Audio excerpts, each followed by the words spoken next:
Cruel is an excellent new first-person shooter that was almost ruined by a Day 3 update. There was a change to the melee system, now reverted, that broke the entire game's balance, and I'd like to talk about why this change was the wrong decision, getting into what it affected and why it's so important.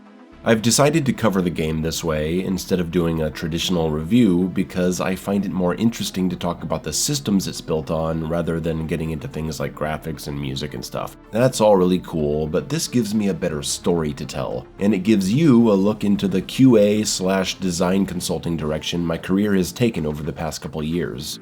When compared to other, what people are apparently calling zoomer shooters, Post Void and Mullet Mad Jack, Cruel sets itself apart by ditching the whole kill enemies to refill your health mechanic, and instead has a raging fire chasing you to push you forward. Instead of a single weapon chosen per level, you build up an arsenal of guns as you pick them up from enemies. And instead of infinite ammo weapons balanced around reloading, weapons can absolutely run out of ammo here, and you'll need to get more from the randomized drops that fall from enemies when they die. You can just stun and run past enemies, which is kinda easy to do in the first couple levels, but they won't drop ammo. Enemies die from triggering mines, getting kicked into toilets, and flying out windows.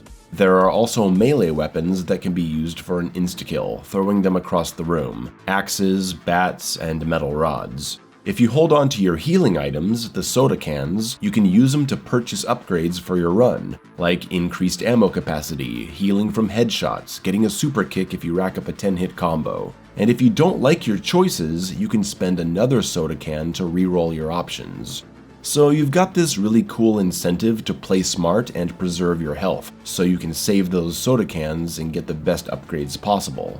It's honestly a really well-designed game. There's also a passive reload mechanic, so you can switch to another weapon for a few seconds and use that, and then switch back, instead of just waiting to reload. It's a great incentive for fast weapon switching. And you'll start spotting the geometry differences the more you play, preparing for long-range kills with the pistol when you see a long hallway, and pulling out the shotgun or Uzi when taking corners. It's great, it's fun. So what was the update that broke the game? Well, I booted up Cruel on Day 3, just planning to record footage for a fairly conventional video, when I quickly noticed something during my run. I was holding another pistol in my left hand. My first thought was, did they add dual wielding or what? But no, this is a new melee option. They made it to where you can pick up extra guns from fallen enemies and throw them like bats and stuff.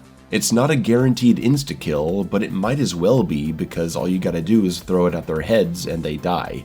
So now when enemies die, they're giving you an extra bullet and a melee weapon.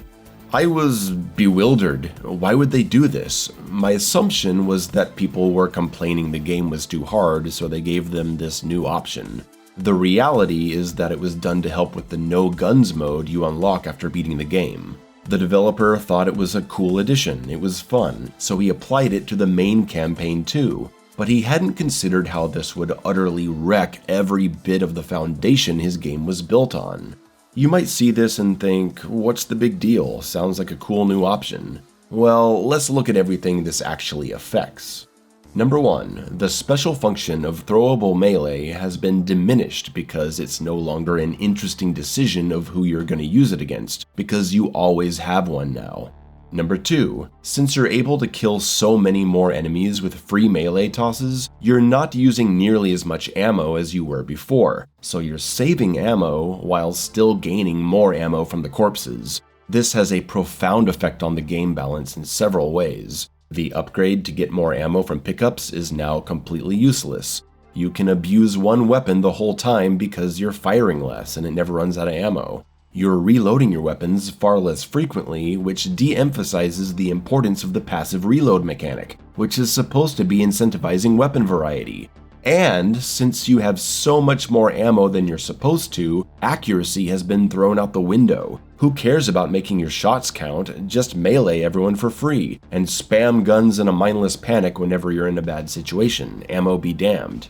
And point number 3, the zombies no longer have an interesting role in the combat loop. Zombies run at you with melee weapons. They were your source of melee outside of the weapons found in the levels. You want to kill them for that sweet melee weapon, because it's valuable. And there was a great tactic of using your current melee weapon against them and getting theirs in exchange. Not always easy to do when things are chaotic, but if you're on the lookout for them or you have quick reactions, you can do it, and it feels great. But if everyone gives you a melee weapon, you're doing this all the time and zombies aren't special anymore. These affected areas essentially turned Cruel into a different game. Ammo capacity upgrade is meaningless, zombies aren't special, you're killing way more enemies for free, no gun is at risk of running out of ammo due to overuse, accuracy doesn't matter, and passive reload is less important. It felt so different in a bad way. I was honestly pretty upset because Cruel is a really fun game. It's pretty short, but it's cheap, and I think more replayability could be found with some added difficulties that lower the number of soda machines, raise enemy damage, do what Mullet Mad Jack did, and I'll play this game all year. Fortunately, Cruel reverted this melee change the same day, only keeping throwable guns for the no weapons mode. I think that's a good compromise.